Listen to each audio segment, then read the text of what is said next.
Okay, You was want to that do one? Can okay? we do one more? What do you think? Okay, let's Let's do one more. let's do one more, okay? My guest this week is Ryan Worsley. Ryan is a DIY documentary filmmaker that often reconstructs and recontextualizes fragmented found footage with films that celebrate glory's mundanity, as in the film Shit Happens, and the heroism and failure with the film Raising the Bar. Her collaboration with Negativland has resulted in 5 music videos, a concert film, and 2 feature-length documentaries, 2017's How Radio Isn't Done, and 2004's Stand By for Failure. And it is my great pleasure to welcome to Revolutions Per Movie, Ryan Worsley. Hi, Ryan. Hi, thank you for having me. Oh, thank you. I was telling you before we started that my daughter invited me to go see this new documentary because she has lame friends that won't go with her to see Negativland. So she's taken me twice. Once it was our first I can't say post-pandemic, our first pandemic concert we went to where we were masked was Negativland. Very powerful, but this last one was incredible, partly because Negativland are touring with the film. How did you first come across Negativland, and did it speak to you instantly? When I first came across Negativland, I didn't know anything about them at all. I'd actually never even heard of them. You know, I'm from Salt Lake City, Utah, which is truly a cultural desert, and very few things actually even get there from the outside, and certainly nothing comes from there out. You know, it's just one of those places. And so they were actually kind of skeptical at first when I sort of approached them. The thing that interested me was the fair use, because I had just made a documentary. Again, it had a lot of music in it, and I had to learn about licensing. And licensing music is the weirdest thing. It's you have to license so many different mechanical and just theoretical. There's just so many licenses, and all of those licenses are owned by companies, not artists. And so one piece of music will have a number of licenses that you have to get depending on your use of that thing. Well, so I wanted to make a documentary about Negativland, and knowing nothing about them, they kind of were skeptical that I would even get it, you know, because I was a complete newbie. And we even had this conversation of like, well, you know, maybe it should be a fan or something that does this. So I kind of elbowed my way into saying like, can I film your tour? And so this was in 2014. I went and filmed like a tour where they went around in Texas and played some of their stuff. I can't say like that I was like completely blown away. I kind of maybe didn't get it. But I was really on board with what they had done and like just who they were, and I loved Over the Edge, and but it was a lot to understand. So it has taken 10 years essentially to tell a story about Negativland. Definitely not the story, and maybe even not the most informative story, but it was sort of the things that really made me feel something, I suppose. And so I wasn't sure how it was going to be received, if anyone else was going to like the same things that I did, because it's such a vast amount of stuff and so many different Yes. angles. Yeah, it's just impossible to tell one story. So it's been about 10 years in the making, and yeah, like I said, I'm really surprised about the reception, and people it seems to resonate with them, and it keeps going. Like people keep screening it, and people keep going to it, and they can watch it for free. Well, you can watch it on YouTube right now for free. It's amazing. But if you have a chance to see this live, please do. It was one of the greatest film experiences, let alone a music documentary experience, in terms of your use of split screen and such dense sound design. And it's a really powerful visual statement.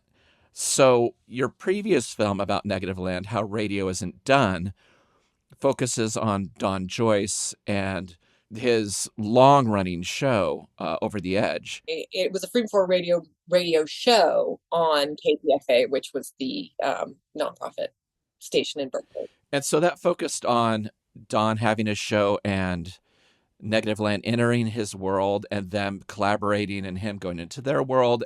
We'll talk about it as we get into the film. But what did you want to tell differently in this one? Yeah, so I made that movie just after Dawn passed away. So in a way, it was a response to that, and the idea there was a really great interview that William Davenport had shot with Dawn very recently. It was kind of the last really comprehensive interview with Dawn, and it was such a great interview where he talks about his life and his life's work and his motivation, and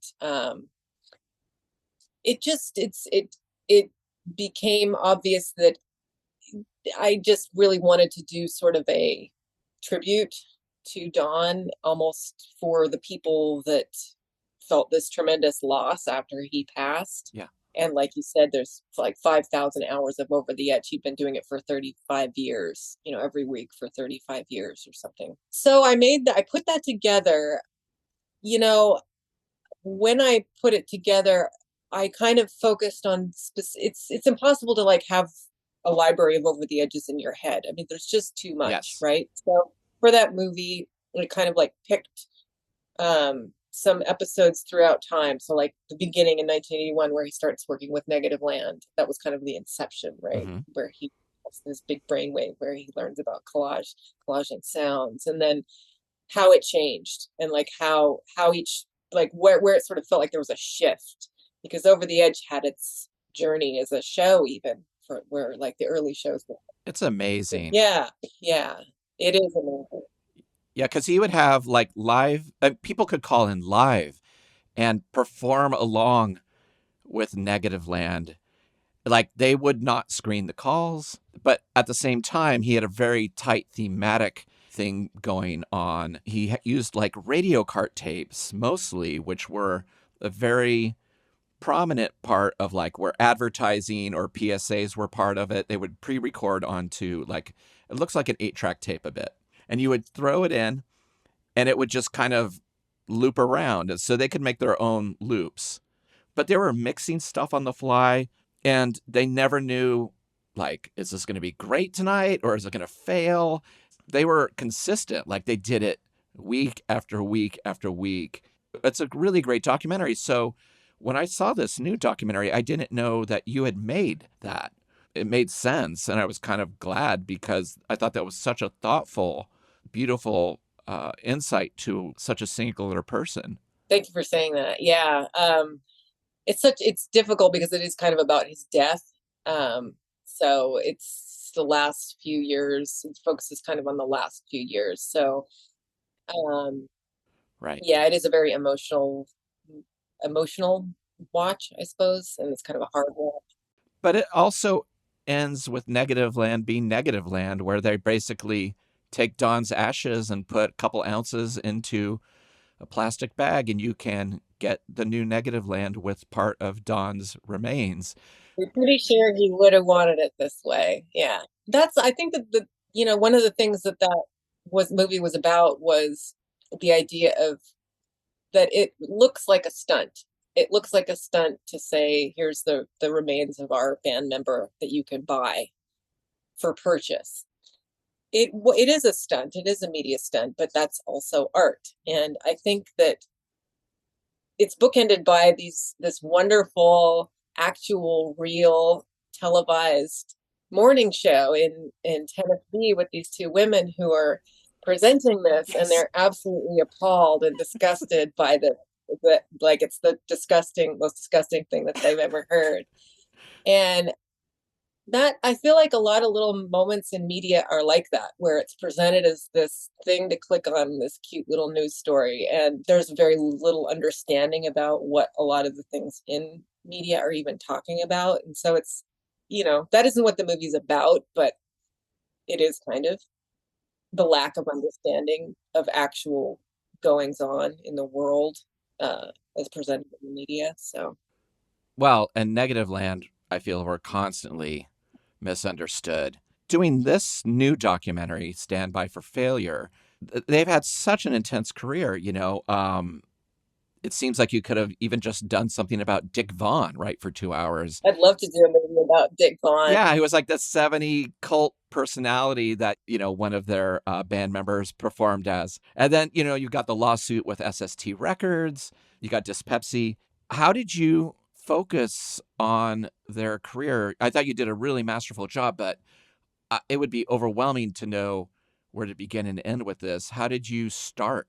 Good question. So the idea behind this was to let the media tell the story. And so rather than sitting down and deciding which media to choose, I sort of let the media dictate the story. And again, it did start with Over the Edges.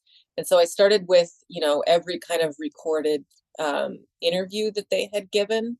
And there were a few, and there were a few in Over the Edge where they would kind of remix their own interviews in their own way. Like, let's say that there's an NPR interview that went out a certain way, and then they basically, I don't know how, but somehow got a hold of all of the raw interview and remixed it into an Over the Edge episode called Media Ecology, I believe it's called. I hope I'm right about that. But I picked that out and just kind of in a way let the media tell the story. And who has the most media? It's David, obviously. And, David just creates media because that's just what he does. He doesn't do it for Negativland, right? He does it because he finds it inherently interesting. In fact, Negativland can't really get him to do things. Like if they want David content, they get whatever content David makes, right? Like David doesn't they don't say like now Dave, well, sometimes maybe they say like David do this or whatever, but mostly it's David making media, reacting to whatever the media that he's actually using at the time and whatever's kind of going on at the time.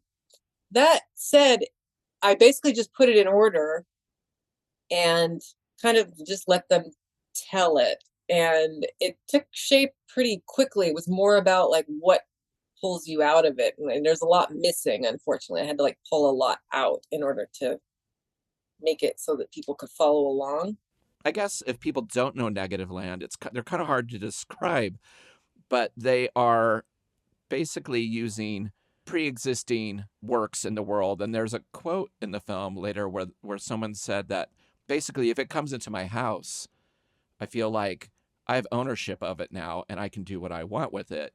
And so they've always prided themselves on using segments of popular music and culture and TV and radio and news stories and messing with it. But they're also musical, even though they argue in the film about are they a band or not. I think they are. I think I think they're a band. Yeah. Yeah.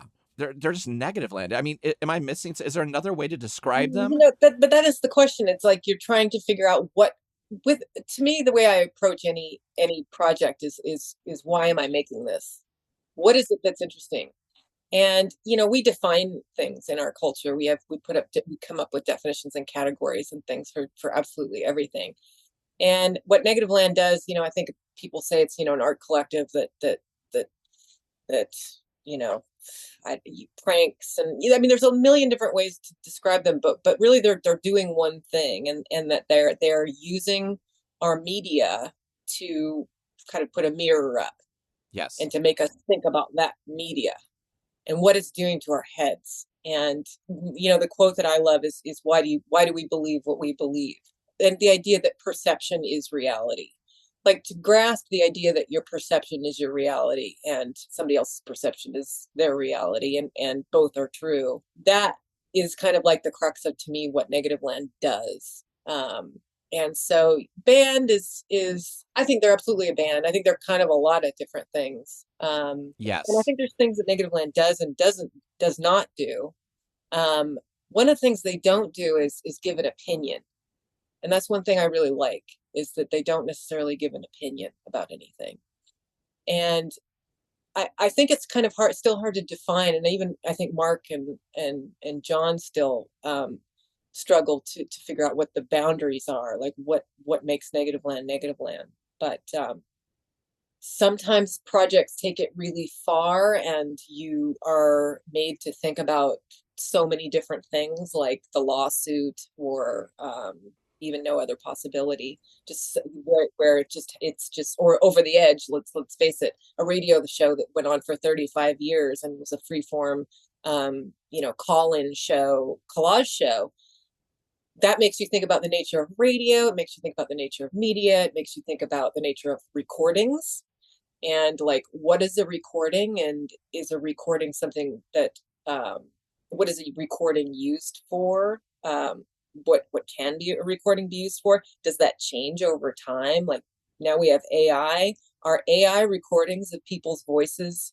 Are they recordings? Are they like what is the like it to me like this that's kind of this movie kind of it ends in sort of a snake eating its own tail kind of a loop that goes on forever. Yes, it does. Right. But to me, that's how it's starting to feel with AI is and media. And now the idea that these media companies are pulling their content away from people and hiding it away. This is now the trend. So what is negative land? That's the question Yeah. that's asked a few times in the movie. And I guess it's just an ever changing thing.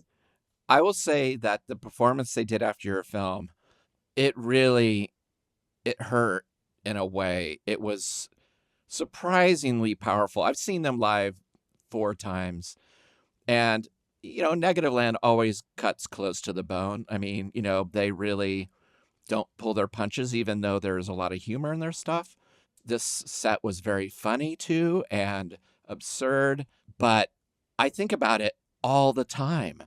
And it was so upsetting about human nature and gun culture and where we're at politically. Yeah. So you would laugh 5 minutes earlier and then you just would be scared. And I thought it was really one of the most powerful performances I've ever seen by any artist.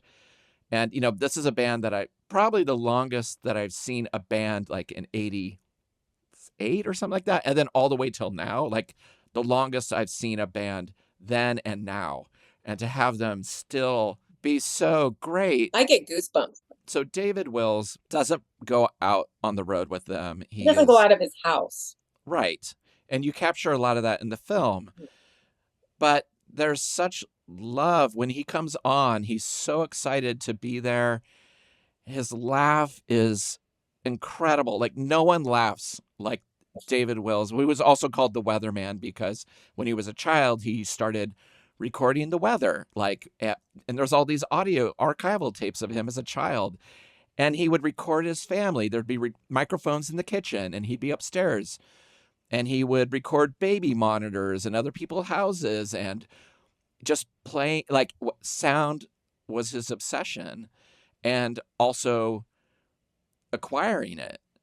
He had a very unusual personality. And so, I think he had some issues in high school with bullies kind of coming up to him and asking him questions that, basically just trying to push buttons. And so he came up with the weatherman, and he would always report the weather. And he has all these recordings of like going to parties and where people would come up to him, and he was kind of a personality. Like kids would come up to him and try to get him to make funny noises or whatever. And of course he would do it,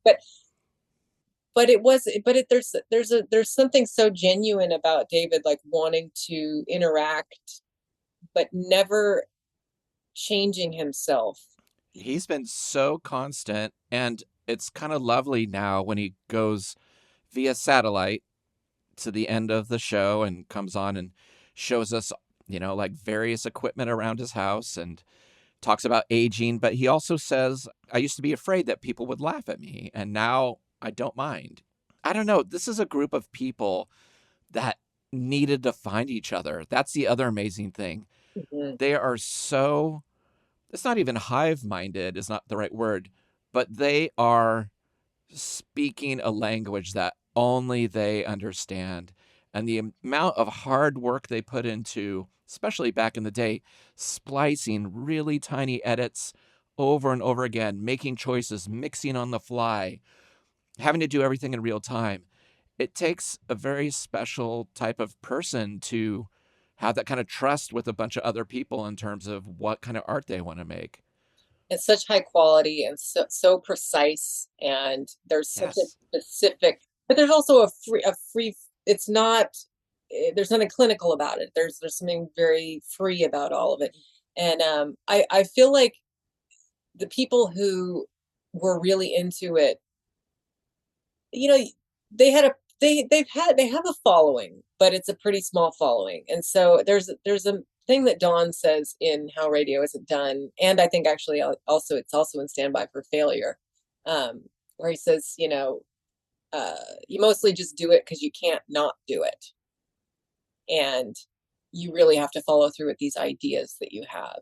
And this really was this kind of mode of expression where people have these concerns, and it's a lot of different concerns, like, Dick Vaughn, Richard Lyons is very into religion, and also auto sales and being generally a salesman. 70s radio ads. 70s radio, anything, all things 70s, yeah, all things velour. Yes. And those are his concerns. And Don maybe, has some other thoughts about that subject, Right. So each person brings their own different kind of areas of interest, but they're all related, and they're all about life, and they're all about media, and they're all about our perception and our perception of the world as it comes at us through our television. These personalities that we just accept as being normal, like a preacher, or a host of a talk show or something like that, where we are like, oh, this is the way that this person behaves, and I recognize that. Well, it was fascinating, in high school, being given Negativland records, Big 10/8 Place, and the self-titled records.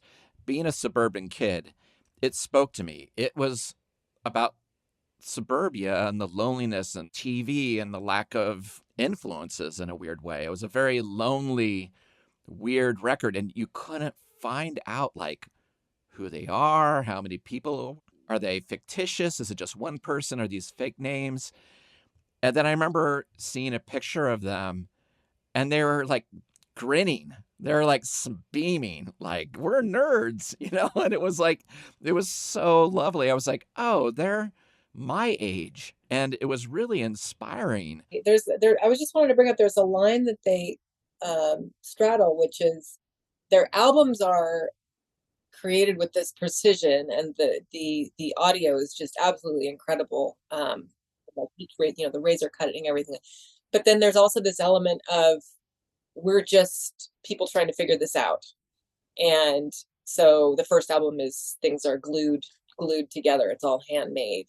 And a lot of Negativland stuff is actually continues to have like a handmade, this is a baggie of Don Joyce. And so there's this element of like that they're doing things within the system in a very high quality, but it's also just people, not institutions. It's just regular people who go to thrift shop at thrift stores and grin, and and I like that. It's, again, I think it's kind of amazing. They meet pre-internet. They met at work, which was a place where they give, it's TV ratings. I can't remember what it's called, American television. So they met at a place, all three, Mark, Richard, and David, all worked together at this television kind of ratings place. We're So perfect. yeah, exactly. Oh my God. So they did, aggressively kind of seek out, these areas, that they were interested in. The footage of John, who's AKA Wobbly, the footage of him with David on the couch, and he's just a kid, and he's like, my parents are like, what's this old dude doing in our house? And with a police scanner and a synthesizer. And then he's like, he just won him over. They're like, oh, he's so nice and charming. And you just see it. It's so great to see. They were filming all the time. They were recording all the time. So you do get to see David, who's older than them, as a child, as a teenager, as a young adult. You get to see him and Richard working together on like cable access, doing like science experiments. And then you get to see Mark just as a baby. You're like, oh my God, he's so young. Just talking about gluing the stuff together. I never thought that I would get to see something about these people that told me so much about them, because, in the Dawn documentary, of course, it is really emotional, but it's kind of focused on them meeting and them producing and his life at the end of his life. There was something really endearing about kind of humanizing Negativland, if that makes sense. Well, one of the great things about David, so a lot of it hinges on David. The movie starts with David and kind of ends with David, and so he's kind of the guide almost. And a lot of the footage was shot by David. And the great thing about having David behind the camera is that everybody is reacting to David. And so each person has their own little, like, has a rapport. And so Richard and David have a rapport, and Dawn and David have this great rapport together. Oh, it's so funny. Yeah. And it's just so funny to see them together because Dawn really needles David, with all of David's OCD and, all the different things that he has. And Dawn really likes to push those buttons. And Yes. David, he likes it. And, he kind of likes to bring that up. But then David knows how to give it back to Dawn too, because David's always trying to make Dawn laugh. And so, and you can see that he sometimes can succeed. And then Richard, of course, is always trying to make everybody really angry and genuinely trying to get people really angry, I think. Oh, there's that funny scene where they're like looking at early internet trying to tell someone how to scroll down. Yeah. And there's like, no, that you missed it. Back up. And there's like, the internet is so dumb. That's right. It's just so perfect. Like seeing Negativland just kind of playing around with an early internet. That stuff was just filmed was incredible. I just remember being so excited in the late 80s when they got signed to SST because it seemed like everybody had their records who was interested in the American underground or college radio. Escape from Noise was a really pivotal record for a lot of people who probably hadn't heard much experimental music up to that point. But because the label, was the same label as Black Flag and Sonic Youth and Husker Du and Dinosaur Jr., it was kind of folded in. You just bought what was ever on that label. And so, they kind of had like little college radio hits with like Car Bomb and Escape from Noise. I just remember just kind of being blown away that it seemed like this little band was getting some traction in terms of exposure and people kind of embracing it. Yeah, it's the double-edged sword, I suppose. I don't know if that's the right metaphor, but the idea that, yeah, definitely SST was the reason that a lot of people heard them. I think, the college radio plays for sure. And then, and they sue them, get sued by their own record label. Yeah, horrible. For the things that they do, and they have all their own accounts about it. But that does make me wonder about a lot of things about how do you, whether what you're hearing something because it's made popular or whether it's just something that maybe SST had the sensibility to understand what was going to be popular anyway. And yeah. that's definitely a question, I think, is ongoing. Like, how is it that something, I guess, breaks? Is it because No, it's weird. And as somebody who was on Sub Pop in 1991, where people just bought it because it said Sub Pop, I've been there. But I do feel like it made sense that they were on SST because they were good. And at that point, SST, along with Homestead and Touch and Go, were, they're top tier. But what I like about Negativland being an SST is they just doubled down. They do Christianity is Stupid. So basically they had to cancel a tour. Right. Exactly. They were going to go on tour and they had to cancel it because they were going to lose money. And so Richard read this story in the New York Times about a kid who killed his parents with an axe. And they decided that this would be a good reason to give to the press that they had canceled their tour because a federal agent was investigating them but then there was something that came out that was like, there's a possibility that this could have been true, that right, that he was listening to Christianity is Stupid, or at least some Negativland record, because apparently one of the kids' brothers worked at a record store that carried Negativland. And so there is a possibility that Christianity is Stupid did David Braun, that's what his name was, we had no idea. We just believed it. We were told it, so we believed it, It was on the news. Why wouldn't you believe it?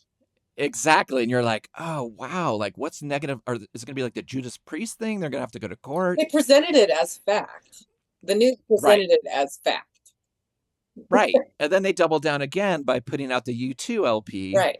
which is such an amazing thing. Just having those Casey Kasem top 40 outtakes of him getting pissed at how stupid the names of U2 are, and then them covering. I still haven't found what I'm looking for. The thing that I do feel like because they were sued for that by Island, that too much gets emphasized on the lawsuit, because that record really is pretty amazing. Like, if you think about everything about it, it's a great listen. And then the idea that it's called U2, I mean, U2 really should have embraced that. There's a really great alternate timeline where U2 embraces this. Or if Negativland was just a little more popular, right? Yeah, right. Yeah. They'd be like, oh, that's kind of a cool idea. We're artists, we're weirdos. Or, be a part of this, embrace this cultural jamming thing. Like, U2 can certainly embrace cultural jamming, right? They came out with Rockstar Baby, like, the same year or something like that, with their Zoo TV tour. It would have been a really good move if they had understood what was actually happening. If they had been in the cultural zeitgeist in any way, any measure of the word, they might have understood that it would have been a good opportunity for them. And that record is really great. Like, it is. There's so many great things about it. And I kind of wish people talked about it a little bit more for what it is, rather than just the lawsuit. The cover's really brilliant. And, the giant pink U2 letters with the little U2 bomber. But the Casey Kasem thing alone was like, that was just gold. Casey Kasem was a beloved, like, father figure that was like, I mean, you knew his voice. You had his voice in your head as a kid. We're up to our long-distance dedication. And this one is about kids and pets and a situation that we can all understand, whether we have kids or pets or neither. It's from a man in Cincinnati, Ohio. And here's what he writes. Dear Casey, this may seem to be a strange dedication request, but I'm quite sincere, and it'll mean a lot if you play it. Recently, there was a death in our family. He was a little dog named Snuggles, but he was most certainly a part of... Let's go start again. From coming out of the record. Play the record, okay? Please. Also, is it, if you're taking a kind of it's outtakes. So this person, Casey Kasem, is at work, swearing and being just generally kind of difficult to work with. So, it is sort of his fault. But the sort of, is this morally okay to... This is a real person, as Casey Kasem is he's a television personality, but he's also a real person. But it's also harmless. Like, this is just somebody who's at work doing this voice thing, this beloved person that absolutely everybody knows, and everybody knows his cadence, and everybody knows absolutely everything, like, losing it. And to me, it's a great thing for everybody to hear. Yes. To hear somebody be a human being, not a robot. That's pure comedy, too, the way he's just like, what kind of name is The Edge? He's having to do a long-distance dedication to a dog. He's just over it. He's tired. And it's just kind of amazing to think that, oh, yeah, Casey Kasem is a human, and he is just sometimes gets over it. But I was always really confused. I mean, I did get the book that they put out afterwards about them getting sued from SST and Eyelids and everything. I mean, could SST have stood their ground and we would have had a different story than them just kind of like going against Negativland for what they were making? Because they did put the record out. Well, I believe I would have to look it up, and it's definitely probably a question for Negativland, but I believe Eyelids sued Negativland, and then I believe SST sued Negativland. Okay. So I believe it was actually a separate lawsuit. So SST obviously had no interest in helping right the ship or anything like that, but I think they also just went straight into defensive mode, which and then got into offensive mode and decided that they own everything and that Negativland could not, release it. And I believe SST is still releasing Negativland albums. They've still own like Minutemen Records and Husker Du Records. They have a really tight grasp on a lot of things that they should have gone back to the artist. Yeah.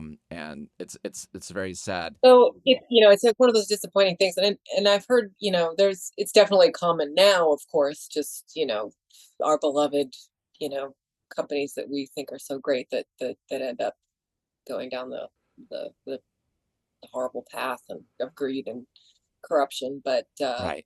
are there any companies left that are tried and true Internet Archive? Have you ever had to deal with any copyright issues or anything like that, in terms of trying to make your films or your art? Yeah, I didn't really have to, but for Raising the Bar, which was my first movie, it was about a punk rock bar in Seattle, and I did like go through and ask all the permissions from all the people to get all of the licensing. And so I one of the songs was a Danzig song, and just unfortunately, there's just it doesn't matter who you are, if you want to license a Danzig song, you're paying 10 grand. So basically a no, essentially. Which is fine, any artist has they're allowed to set their price if they want to. But the problem with that I find is that the artist really, if I wanted to license a song, I don't go to the artist. I go to the company, and then the company. I mean, it's a little bit like lawyers, and I guess that's just how, that's how things are arranged, and it is like a legal transaction. But you can't really trust the company to pay the artist. Ever. And most of the time the artist gets, a very, very, very tiny fraction of whatever licensing that you're paying, which doesn't make any sense to me. It's very touching at the screening when they were doing the question and answer, how much they love the film. They said this is the film we always wanted. Well, that's nice. I think it's really hard when when you're the subject. I don't know if I've participated in one documentary, and yeah, me too. You have, okay. It was hard.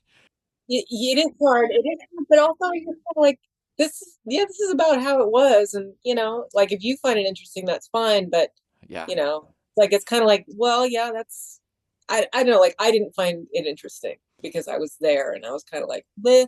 It was uncomfortable. I thought they were like, we're gonna film you leaving your house, getting in the car, driving to the theater, walking inside, and then walking up to Jonathan Richman for the first time to introduce yourself. And I'm like, I've talked to him on the phone about this project. Can I just say hi to him? No, we're going to film it all. And it was just like, I was out of my skin. It's not real, right? Anytime you have this is also, of course, though, what Negativland does is you try to think about like, what effect does somebody pointing a camera in your face have on you? And is there such thing as a documentary? You by the nature of putting a camera at something changes that thing.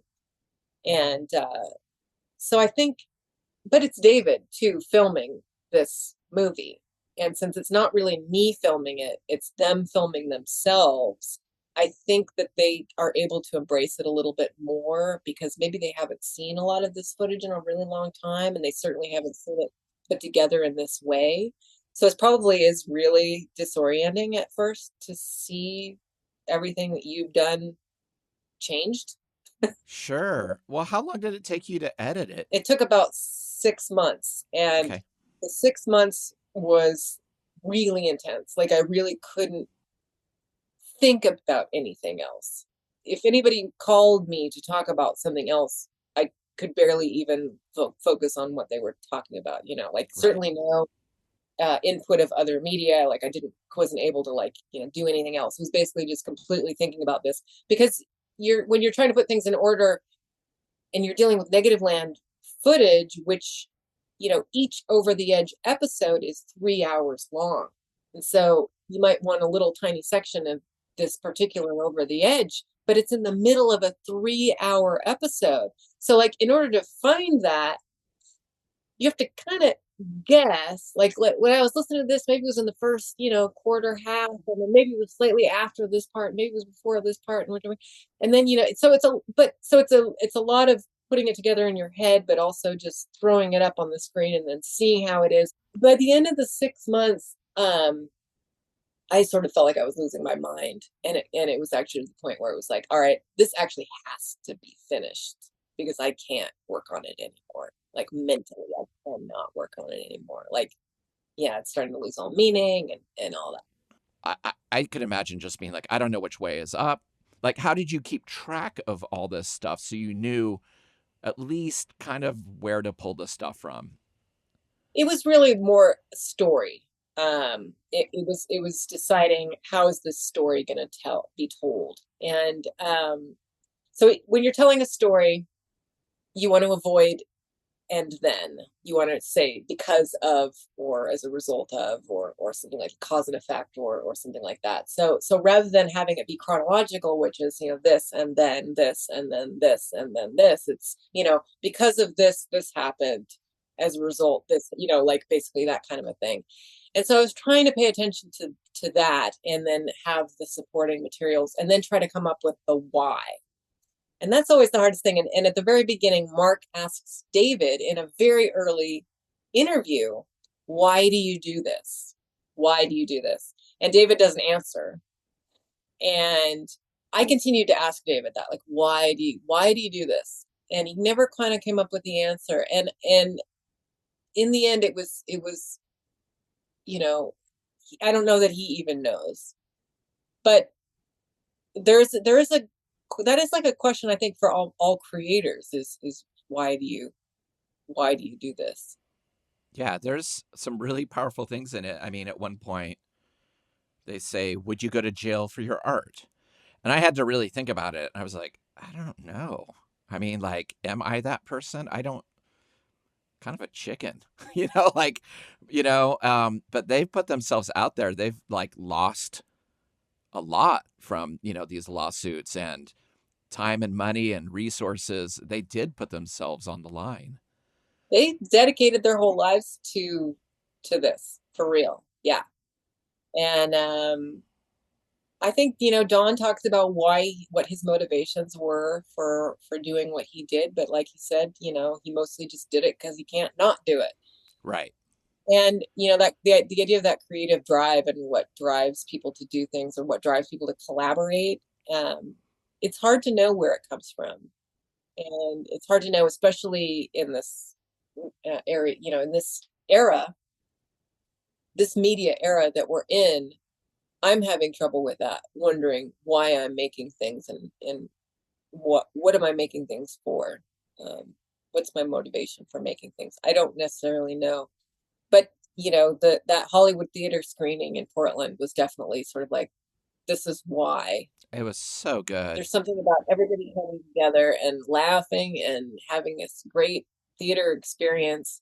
You could really feel that energy in the room. Absolutely. And sharing something that really feels very profound. This Negativland performance, like you said, it really does shake you up. And to be in the same room where, and these things really do feel so important. It's hard to find the words to describe it, but it feels very profound and important and moving. Yeah. Well, the film is also very moving. I mean, after the film, they basically say, it was Mark and Wobbly on stage, and they're like, we're the only, it's us. We're the last surviving members of the band. And David will show up later on screen. Richard passed away. I didn't know he passed away so young, 57. Don passed away. Ian, who was really instrumental on Big 10-8 Place. David is like, he made half that record and it's still my favorite thing, passed away. It's also about loss in a weird way, in a way that I just didn't expect that going into the film.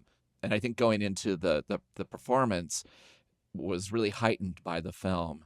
I really, again, recommend anyone that's still touring out there to see them side by side, because you will be affected emotionally.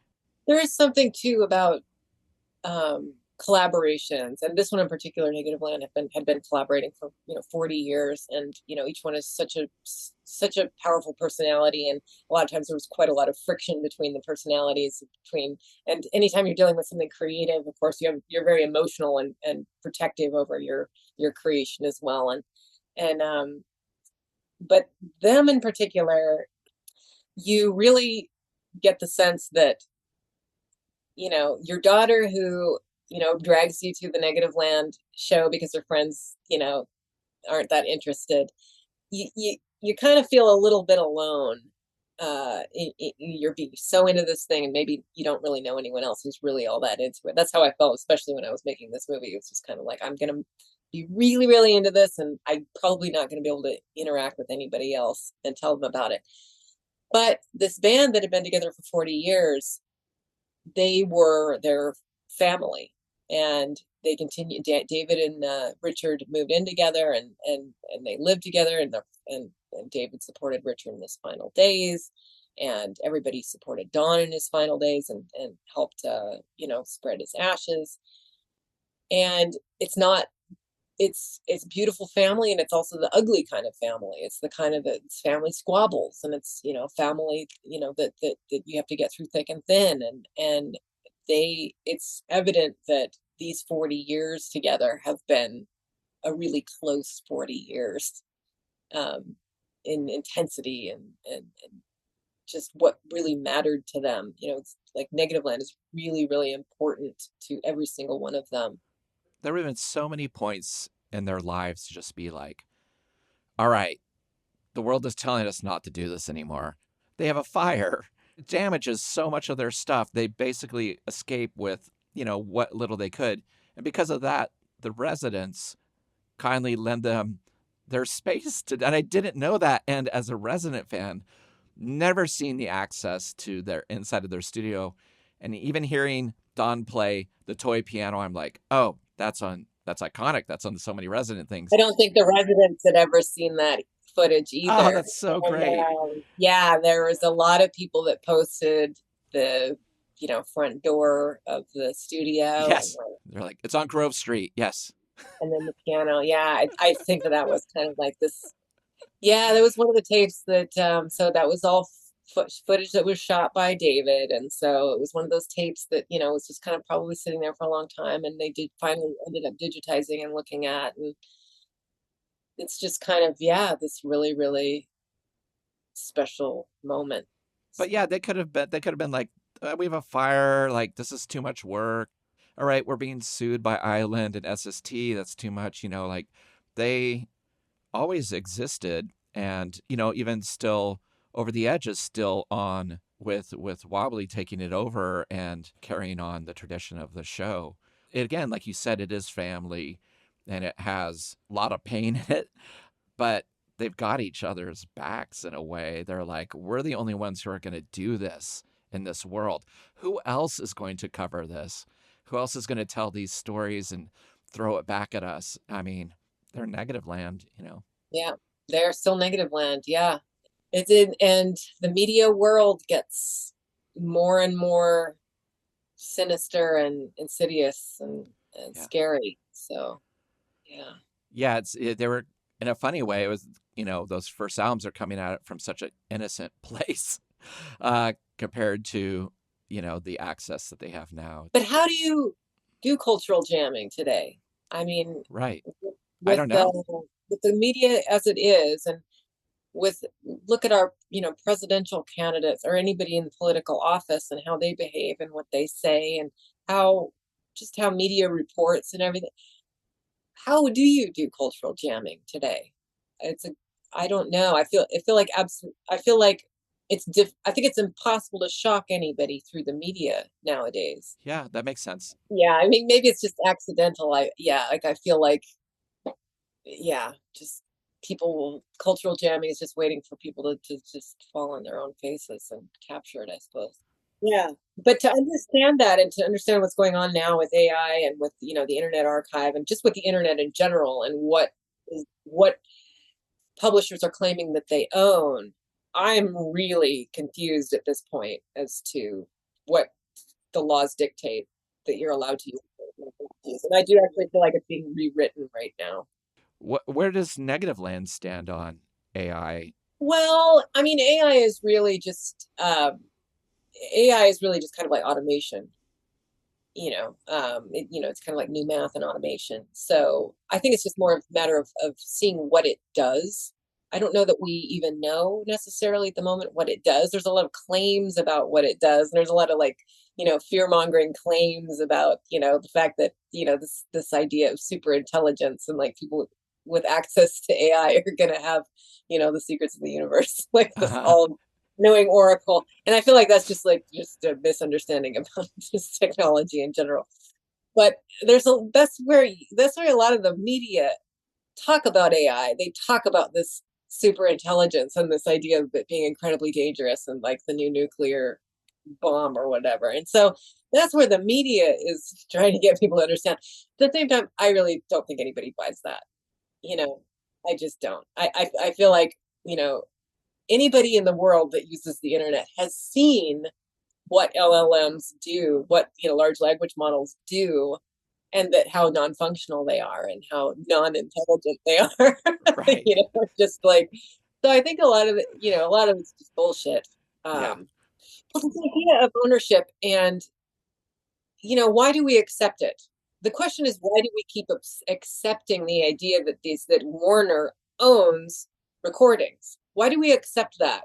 Why do we accept that publishers own books? I don't understand why we accept that, you know? People love control. Sure do. Well, the people who are in control love control, Yeah, don't they? they're like, I'm not letting go. Right. You're foolish enough to hand me this. It's mine. And Mine, yeah, right? Yeah, exactly. Because you handed it to me, it's your fault, right? right. You signed it. You signed this bogus contract. It's not my fault for writing a bogus contract. It's because you signed it. No, it's a very old story. I'll be really interested to see how they start reacting to, AI creations that they feel are too close to something that they own the likeness of. Well, I think it's a little bit like I think what the way that I see it happening is a little bit like the YouTube thing where they basically just keep trying to update the amount of stuff that they own, and then they'll just basically go through and scrub it and say like and try to find more stuff that they own and then claim Right. it. So like if somebody uses AI and creates something that's a little bit too close to this thing, well, you don't own that now.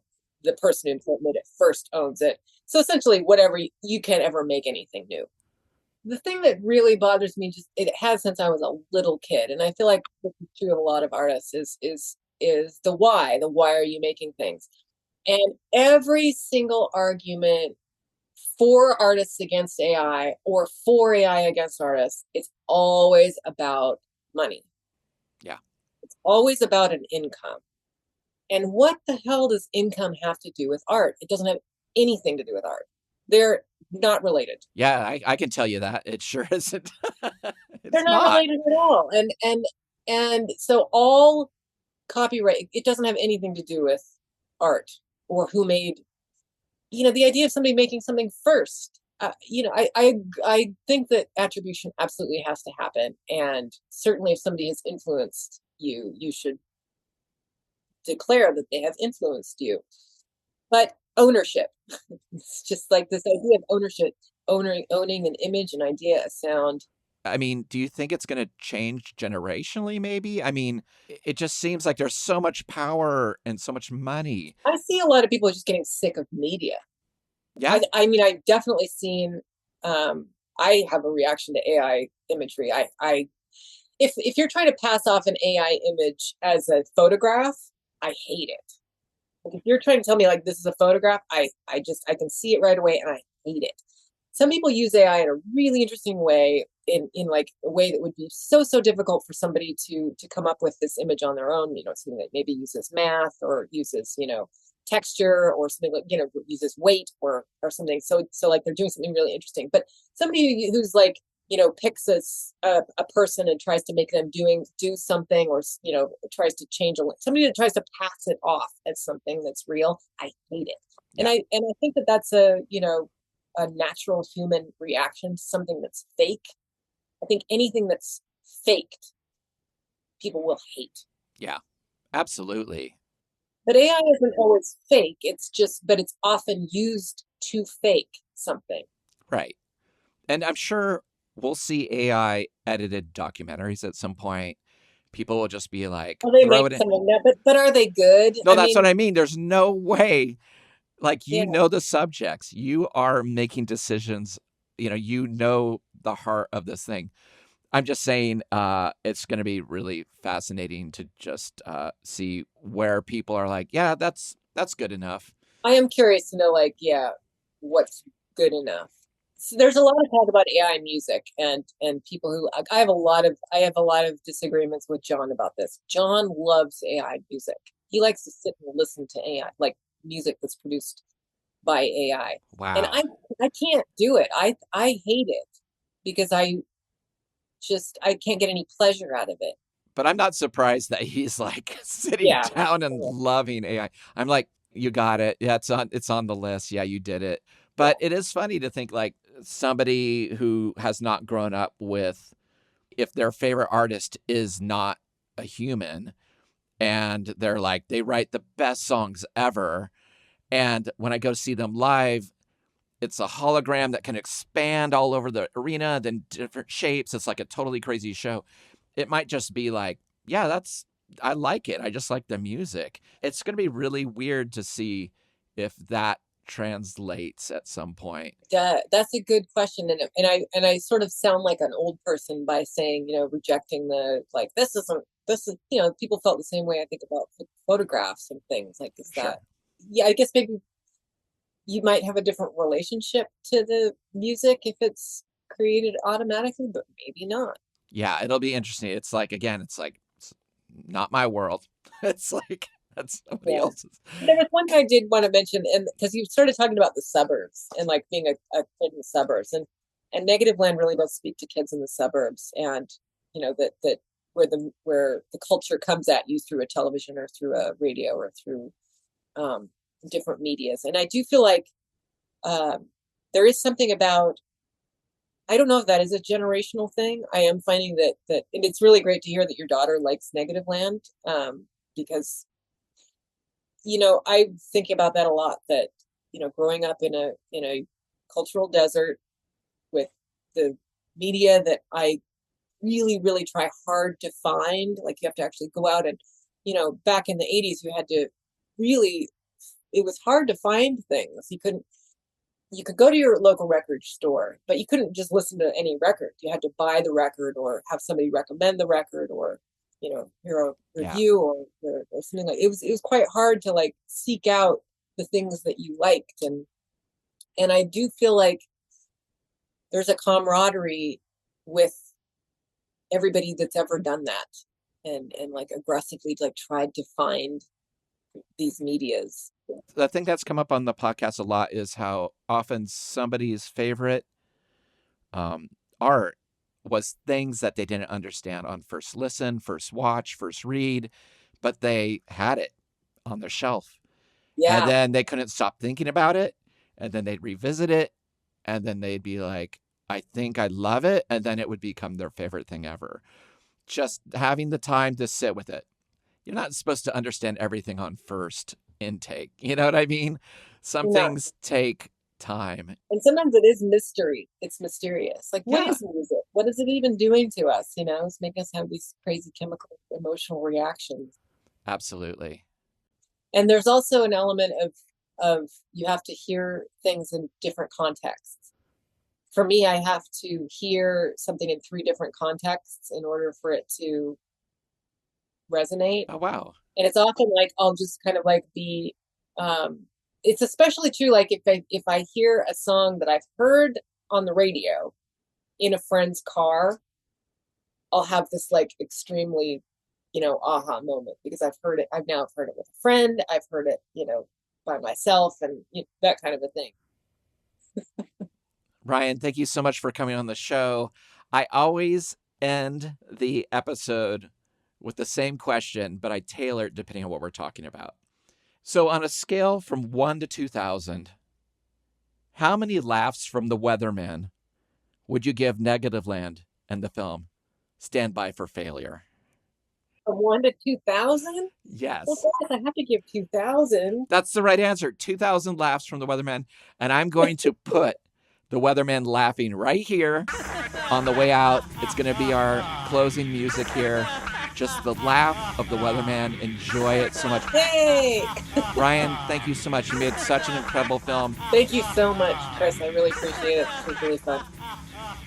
Thank you for listening to Revolutions Per Movie. We release new episodes every Thursday on your favorite podcast app and additional bonus episodes every Sunday on our Patreon. The show is a completely independent affair, so the best way to support the show is through our Patreon at patreon.com/revolutionspermovie, where you can get weekly bonus episodes and shows, exclusive limited edition flexi discs and records and CDs featuring guests that have appeared on the show, and other exclusive goods sent to you just for joining. You can follow us on social media at Revolutions Per Movie and also find out more information about our various guests in the episode show notes. Thanks again, and we'll see you next week. Bye.